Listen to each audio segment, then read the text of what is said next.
Hello everyone, my name is Dr. Amena Johnson. I am the LGBTQ Community Liaison in Montgomery County, and I am here with Loraine Hutchins and Phillip Alexander Downie, and we're here to talk about the LGBTQ Community Survey that Montgomery conducted last summer. The results have been published, and we're here to talk about a little bit of the findings and what that means in our real world, in our everyday lives. And so I just want to talk a little bit about how you all met first. Phillip, you were taking a women and gender studies class that Loraine was teaching, correct? Yep, it was my, I believe, second semester at Montgomery College, right after graduating from Gaithersburg High School. And I had the wonderful pleasure of meeting Dr. Loraine Hutchins, who was just so instrumental in, now that I think back, so much of the activism work and advocacy work that I do now. And so, you created an amazing space where students could just be themselves and really open up. And you didn't know at the time, but it was the first time that I had even vocalized to myself being a queer person. As we all know, gender and sexuality is a spectrum and an evolution. Back then I identified as bisexual, and now I just identify as queer. But it was just an amazing space that you created for me. Thank you. Loraine, can you talk a little bit about why it's important for educators to support LGBTQ students? Whoa, it's important so that we all feel a little more understood and a little safer in how we learn about ourselves and each other. And it's especially important now because there's a lot of backlash against speaking these truths aloud. And I just want to talk about the survey results for a second. But before I do that, can you all tell me why you think it's important that Montgomery County conducted this survey? Well, the first thing I think about is that the more people, this research has shown that the more people know someone who's lesbian, gay, bisexual, transgender, queer, identified, the more they know someone that way, the more they understand what the issues are and what the needs are. And if we don't know anybody and people don't feel safe enough to say who they are, then we never get to that deeper place of understanding the comprehension of all the diversity of sexualities. Absolutely, absolutely. Phillip, did you have anything to add to that? Yeah, as we know, gender and gender differences and sexuality differences, queerness exists through every facet of society and every part of religion since the beginning of time. And so when we think about the need for that, I would say to explain and really delve into different identities of people so that, as Loraine was saying, so not only they can see themselves, but we can explore all of the differences and the amazing diversity that we have throughout Montgomery County. And so that individuals in the county know that we are gauging their wellness and who are those individuals that we are reaching with the survey, who has the not just autonomy, but privilege and place and even their own sense of self to be able to take a survey where they're participating as an open and out queer person in Montgomery County. Wonderful, thank you. So getting into the survey results, almost nearly half of the survey respondents said that they had experienced discrimination in the county. And of that, it was about 43%. About 24% said that discrimination happened in public. And so I would like to start with you, Loraine. What do you think that Montgomery County can do to address discrimination against LGBTQ folks in the county? It's education, education, education, and dialogue and communication. I know those things sound abstract, but it's about all of us feeling more safe to be who we are in public. Yeah, Phillip, what do you think the county can do? I completely ditto Lorraine's sentiments. Education, absolutely.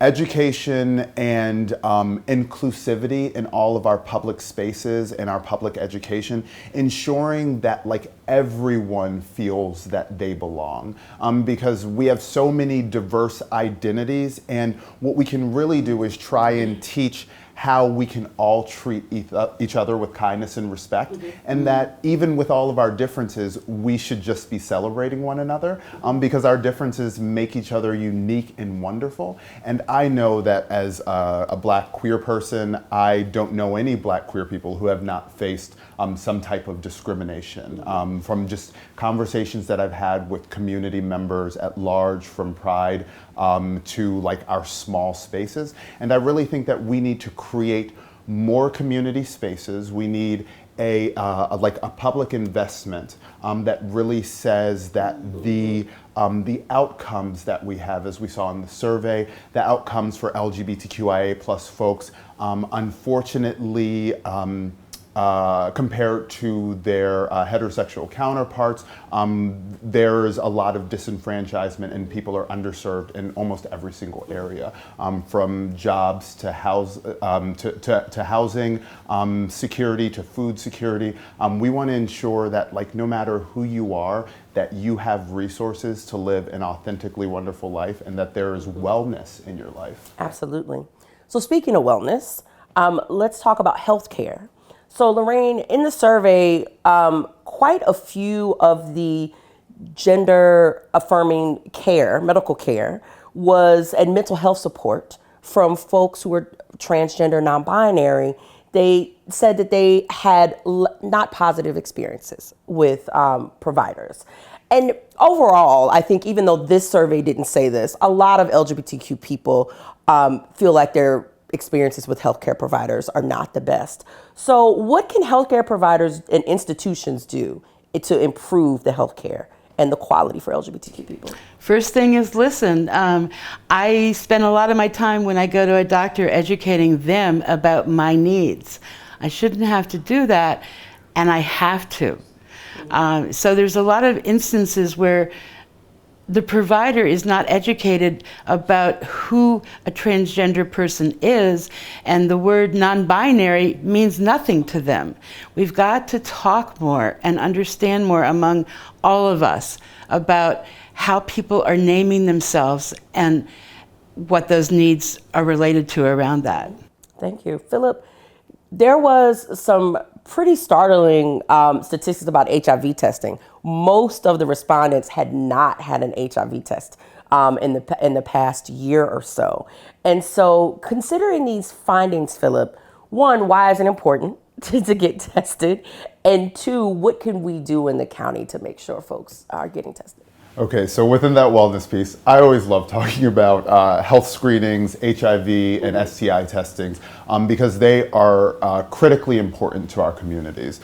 Because when you live with any type of health issues, they can become debilitating, financially straining, and then ensuring that, like I said, wellness, a totality of wellness in one's life. So at our public programs, we max out on testing at every single event. So we know that there is a need for testing and that individuals want to get tested. And sometimes the resources exist, but they're not always accessible. Right. And so whenever I think about Montgomery County, like this amazing county that we have, our county council and our government officials do amazing jobs of ensuring that those resources exist. But the accessibility part is something that we really need to address in ensuring that we are able to continue to create public programs where where testing is accessible for all of our community members, and that we are just meeting people where they are. When I was younger and coming to church, it would always say, come as you are, and no matter what place you're in. And I feel like that is where we are. When we do public events, I always love to say that we treat people with housing insecurity, and food insecurity, all of our most intersectional, underserved communities, as VIPs. At every single one of our programs, because it's needed, because then they can come and get resources, they can come to a concert and still leave with items that are vital to their lives. Awesome. And I just wanted to talk a little bit more about healthcare, and either of you can answer this. Loraine, you mentioned education being a barrier for LGBTQ folks, especially trans folks and non-binary folks. What are some of the other barriers that keep LGBTQ folks out from getting healthcare, from getting testing? Can you all go into a little bit more detail about those other barriers? Money, Absolutely. accessibility. Yep. Discrimination, the way we look, we know that unfortunately Black folks in healthcare have the outcomes in healthcare spaces are a lot worse. More maternity and morbidity rates are worse, and then the stigma behind HIV and STIs and wanting to go and seek out care. There's so much stigma that exists within different communities, so we need to, of course, educate our every single individual in the process of providing that care, from the person who is who works at the front desk, who's welcoming people in, to the intake specialist, to the phlebotomist.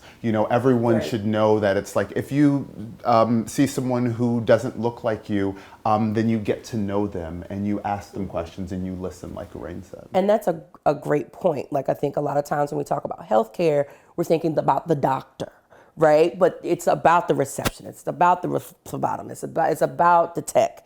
That's a really good point. But you also brought up, Phillip, about intersectionality and, about being queer and Black. I am also queer and Black. I'm a woman.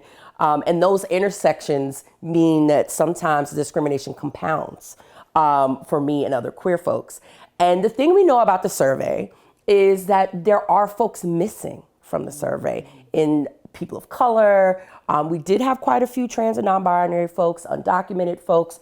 So Phillip, I just want you to talk a little bit about how can Montgomery County ensure that in its policies and its initiatives that they are inclusive to the diverse community, because we know Montgomery County is a very diverse community.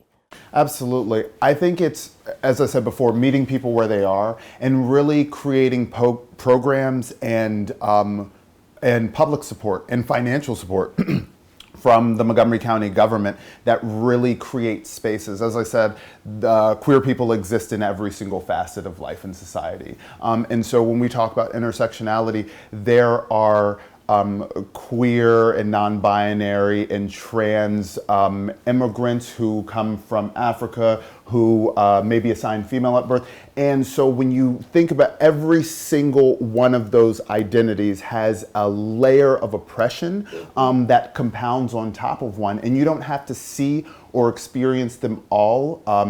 You may not see them all, but that individual experiences them all in all of those forms of oppression. So we really need to, and I tell this to people on a regular basis, topics on gender and sexuality are higher education. Just as I do not know about heart surgery, I do not expect for people to know to know higher education of gender and sexuality. I'm learning every single day. I'm being educated every single day. And as we know, science changes because things get proven and then we have new scientific theories. But it's just so important that we exist in spaces where we're constantly learning and listening to each other, and that then we are focusing our resources on individuals who are the most underserved and disenfranchised. Because if you bring up everyone who is doing the worst, then that means everyone's doing better. Absolutely. So if the worst person who has all of the outcomes has housing, healthcare, food, it's like that is the person who's the worst. So that means everybody has housing, healthcare, food. And it's like when we think about those spaces, like that's what we're just trying to link people with, is vital services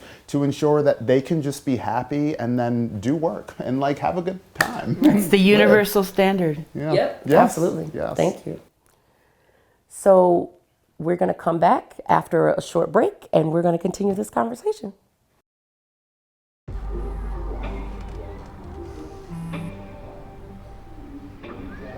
I don't know why you're so sad. You've got a roof over your head. You gotta stop with that depression stuff. That's what white people think. You alright? It just feels like it's coming from everywhere. Do you want to talk about it? You can talk to me if you're feeling sad. Whenever you need to talk, I'm here, okay? All right, we are back with Phillip and Loraine. And I should have said Dr. Hutchins at the beginning. I am so sorry. And we want to continue our conversation. So Loraine and Phillip, we in the survey, in general, most of the respondents did not have bad experiences with law enforcement, but of those that did, there were mainly trans, non-binary, gender non-conforming, and people who were questioning their gender as well. So how can Montgomery County address these disparities with law enforcement with those communities? I would start internally. I would ensure that there is support groups and, I don't know how they're labeled within police departments, but an organization for LGBTQIA+ officers, trans officers, non-binary folks, because if you start respecting each other internally, if your officers feel safe, if the staff of the Montgomery County Police Department feel safe, then if they feel safe enough to be open and out, then they can create safety in communities who may not feel comfortable with them. And now if police officers are scared to be open and out with their own colleagues, then how can the public feel safe and open and coming out and really talking about issues that are very specific to trans and non-binary folks? So just the other day in Baltimore City, there was a young trans woman who was attacked and assaulted by several people on the street and with several bystanders around. And it was extremely sad. It was disheartening. She was attacked by other people who have intersectional identities. And so, when we think about the need, and then just last year or a year or so ago, there was a person in Montgomery County, a trans woman who was killed. And so we just, and of course we know that trans people are losing their lives and non-binary people are losing their lives every day. But what's just as staggering within that is that this affects all of us, because there have been black cis women who have been murdered because people think that they're trans. It's never okay to assault or to murder or to oppress anyone based on any of their identities. But we know that oppression for some of us means oppression for all of us, because there is no safety in those spaces. And so I would say let's have these conversations within the Montgomery County Police Department. Let's have these very specific conversations on trans identities and non-binary identities and queer identities, and the openness and being able to live in spaces where you feel comfortable enough to be an out and open police officer, so that you can be a bridge to someone who is just like you that may not be in that profession. Yep, and that also goes to your point of when you were saying, if we bring up the least of us, then all of us, get brought up. So we're going to move on to talking about the future. We've talked a lot about the actions that Montgomery County can take. I want to talk about us to get more specific with that. So we'll start with you, Loraine. What should be the first priorities for the county in order to support LGBTQ folks? To have the guts and the courage and the pride to just stand up and do it. Because a lot of times we talk a lot about how to be better, how to be more kind and supportive, how to respond to violence non-violently, how to de-escalate rather than escalate when there are encounters with people in authority and people with less power. And it doesn't happen because everything defaults to a polarized, face-off of win-lose, win-lose. And I want to talk about win-win. We can do it. And to do it, we have to let go of some of our judgments and prejudices, all of us, and find the common ground. We can do it. Awesome, thank you. Phillip, what do you think the first priority should be? Specifically resources and financial allocation of resources for a physical space in Montgomery County. We are the most populous county in Maryland.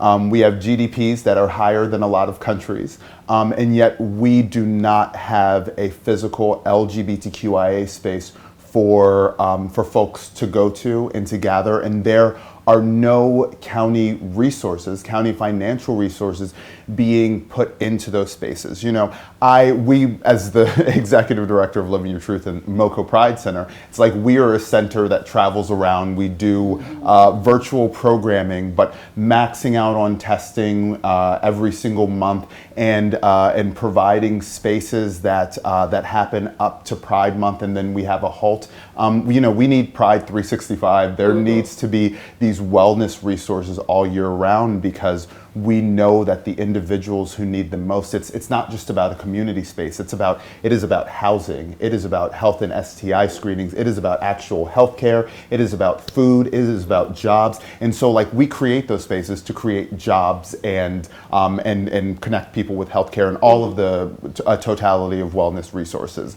But within that, we need real support, and we need a physical space to ensure, like, you know, that I will keep saying it, so that we can help those who are most underserved and most marginalized and most disenfranchised in our communities and in our society. And until we have, right now, queer people are under attack in every single facet of their lives, and like right now, legislatively. So, you know, I see this comment often that if you never have the fear of your humanity being voted on in every election, then you have not felt the fear of oppression.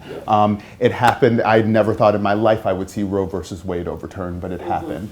And you know, we need to make sure. The Governor Westmore made Maryland a sanctuary state for trans-affirming care. Now that that has happened, how are we going to ensure that that trans-affirming care is culturally competent and done in spaces where we are not reharming or re-traumatizing our most vulnerable populations? Absolutely. And, you know, speaking of that, because as you were talking, I was thinking about that, you know, the Governor Westmore made this a sanctuary state. And that means people are coming to Montgomery County, right? So because their kids can't get the gender affirming care in their states. So that's also another reason that we need these resources, because people are coming here wanting to be in an affirming space.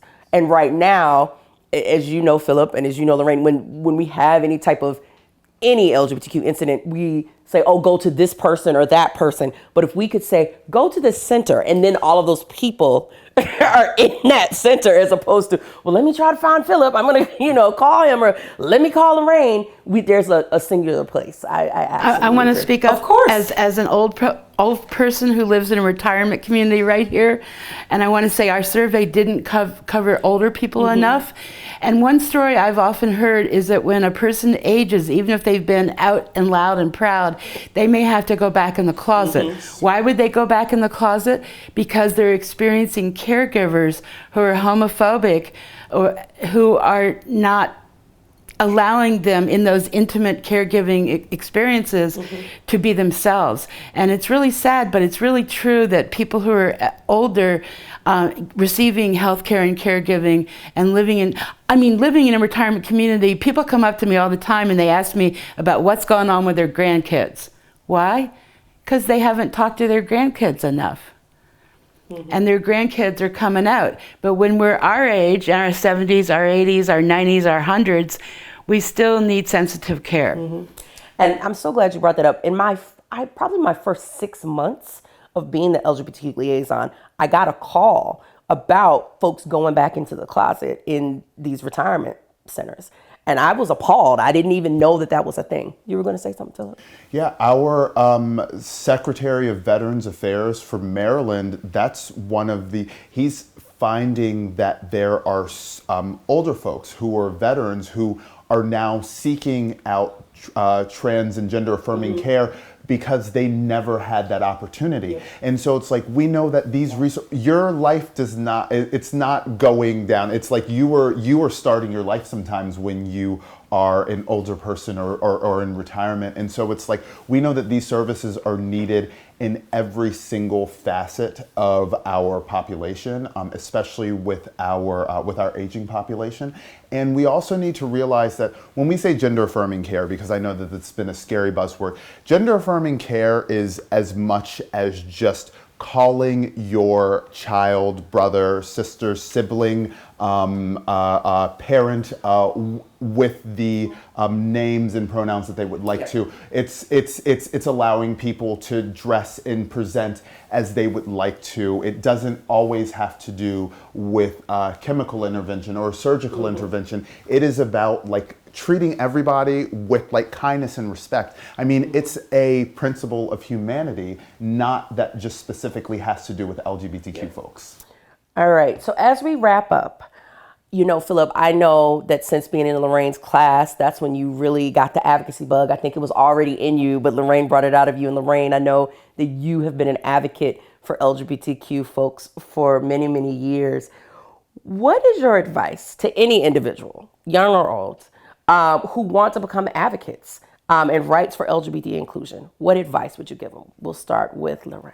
We have to keep the faith and keep trying and never give up. I mean, lots of times I get depressed, I hide under my blankets, and I don't want to do anything until my energy comes back. So I respect the flow of when I can deal and when I can't deal. But everybody here who cares about creating community together as retired folks, we inspire each other, and we've all just got to keep it on, no matter if we know that there's an outcome we see ahead or not. It's just keeping on. I would say a few pieces of advice. Protect your peace, because the work can be exhausting and tiring. Use your voice and use your authentic voice. Really speak to people about your personal experiences and with authenticity, and know that every person and every individual, even in your community, is not going to think the same way that you do. And so give others grace. We, as we all know, a lot of people who are queerphobic or transphobic are struggling with those identities themselves. And so like us as a community, I'm always trying to give space for people to land somewhere, because if you're in a large group and there's so much groupthink and everyone in that group thinks that being a queer person is wrong, and then you can't get out of that space, or you want to leave that space, but then we don't make space here within ourselves as the queer community, then you have nowhere to land. And so like for every single person that I always talk to, I'm like, I don't need to see you to tell you that I love you, and that there will always be space, like in Montgomery County, and as long as I am doing this advocacy work, for us to create a space for you and tutelage so that people can do their advocacy work. And then lastly, get in some good trouble. Get in some good trouble. And live in your truth. Yes, and live in your truth. Yes. So thank you so much, Phillip, and thank you, Loraine. And for folks that want to actually dig into the survey, you can go to montgomerypride.org to find the survey, as well as other resources for LGBTQ folks in Montgomery County. Thank you all so much.